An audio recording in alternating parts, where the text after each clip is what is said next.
ஆனா நெக்ஸ்ட் பாக்குறது ஒரு ஹோண்டா சிட்டிண்ணே. ஓகே. ஒரு நல்ல கிளாசிக்கான வண்டிண்ணே. ஆனா இது ஆட்டோமேட்டிக் தான். ஆட்டோமேட்டிக் தான். ஆல்ரெடி வீடியோ போட்டிருப்போம். கஸ்டமர் பார்க் அண்ட் சேல் வண்டி தான். அவர் வந்து என்ன ரீசன்னால விற்காம இருக்குன்னு பாத்தீங்கன்னா சும்மாக்கி வெளியே எடுத்துட்டு போயிடுறாரு. நம்ம கிட்ட பார்ட்டி வருவாங்க, அப்ப வண்டி இருக்காது.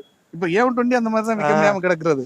அதனாலதான் இந்த வண்டி விக்கல. மெயின் ரீசனே தான். பொதுவாகவே கஸ்டமர்ஸ் கிட்ட நம்ம வந்து பார்க்கிங் சேல் வண்டி நிப்பாட்டிட்டோம்னால நிப்பாட்டி நின்னா. ஆமா, அவங்க என்னன்னா ஏதாவது ஒரு அர்ஜென்ட் நீடுக்கு வந்து ஆனா வண்டி கொடுங்க, வெளியே போயிட்டு வந்து எடுத்துட்டு போயிடலாம். அதனாலதான் இந்த வண்டி விற்காம இருக்கு. இல்லாட்டினா அந்த வண்டி எப்பயோ போயிருக்கணும்.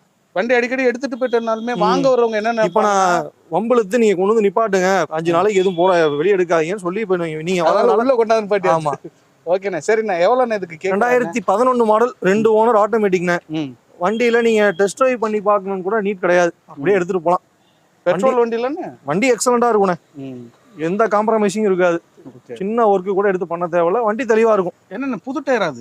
நாலுமே பிராண்ட் நியூ தானே. ஆல்ரெடி சொல்லியிருப்பேன். நாலுமே பிராண்ட் நியூ டயர் தான். நான் கவனிக்கலண்ணே. சரி, இதுக்கு எவ்வளவு கேக்குறீங்க? ஆனா 3 லட்சம் ரூபா போன வீடியோல சொன்னேன். இப்போ 3 லட்சம் ரூபாலாம் இல்ல, பிக்சடா ஒரு விலை சொல்லிடுறேன். 2.25 ரூபா வந்தா கொடுத்தலாண்ணே. 2,70,000. 2,70,000 வந்தா கொடுத்துடலாம். ஸ்ரீராம்ல ஒரு 2 ரூபா லோன் கிடைக்குண்ணே. எனக்கு தெரிஞ்சு 2,70,000 ஒருத்து இந்த வண்டி. வண்டி நல்லா இருக்கு. இன்னைக்கு இதே லக்ஸரி நம்ம புதுசா இருக்கு அப்படின்னா இன்னைக்கு 25 லட்சம் ரூபாய்ட்ட போகும். கிளியர் அண்ட் கிறிஸ்டலா அந்த ஒரு மேனி கலையாம இருக்கு. அந்த ஒரிஜினல் பாடி அப்படியே இருக்கு. பெயிண்டிங் ஆயிருக்கும். பாடி